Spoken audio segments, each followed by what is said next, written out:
សួស្តីôngពូមីងណាមានត្រូវការចង់ចាំកូនកែបអត់អានេះកូនកែបគេមានច្រើនណាស់គេត្រូវការលក់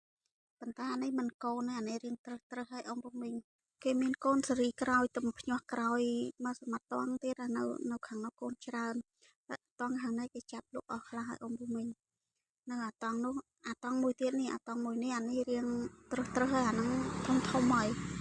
ប៉ុន្តែអាហ្នឹងគេទុកលក់គីឡូôngពូមីងអាហ្នឹងគេទុកលក់ថ្លឹងគីឡូមានôngពូមីងណាចង់ទិញជាគីឡូអាហ្នឹងគេលក់គីឡូផ្សេងôngពូមីងគេមានលក់កូនទូចទឹកភ្ញាស់ក្រោយប៉ុន្តែអាតង់មួយទៀតហ្នឹងគេទឹកភ្ញាស់ក្រោយទឹកបានប្រហែលជាមួយអាទិត្យទេអានេះធំហើយអានេះគេទុកលក់គីឡូអានេះពងពេញអាផ្នែកគីឡូនោះនៅតង់ខាងនោះអាហ្នឹងខ្ញុំអត់បានដើរទៅថតទេព្រោះវានៅឆ្ងាយនេះខ្ញុំមកថតអាធំអានេះជាគេលក់ជាគីឡូ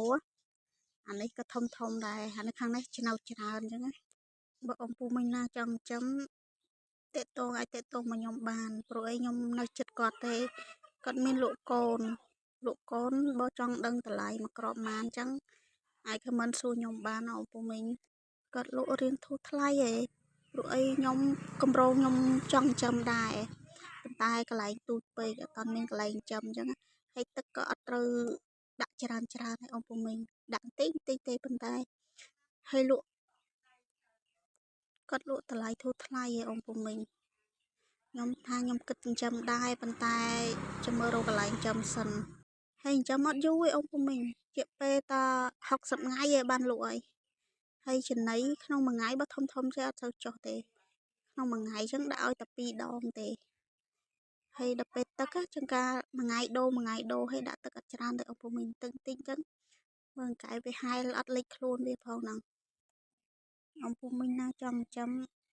អាចតាក់ទងមកខ្ញុំមកគាត់មានកូនលក់កូននៅច្រើនណាស់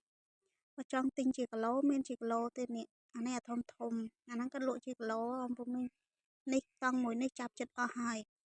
ប៉ុន្តែនៅកន្លែងនោះកន្លែងមេគាត់ប្រកាសôngពូមីងនេះគាត់ទុកប្រកាសកូនថ្ងៃមុនគាត់ទឹមប្រកាសប្រហែលជា7គូគាត់ប្រកាសបានកូនច្រើនដែរហ្នឹងហើយប្រកាសអត់យូរទេôngពូមីងជាពេលដូចជា3ថ្ងៃឯង3ថ្ងៃញាស់កូនលឿនណាអត់យូរទេនោះមេបាធំមេវាធំនេះកន្លែងគាត់ទុកប្រកាសផ្សេងកន្លែងគាត់នេះអាកន្លែងនេះដល់ពេលគាត់ប្រកាសបានអញ្ចឹងគាត់ប្របែកយកមកដាក់ខាងនេះគាត់មាន2 3ធឿនេះអាកន្លែងនេះគាត់ទឹមប្រកាសបានប៉ុន្តែប្រកាសហ្នឹងខ្ញុំស្មាន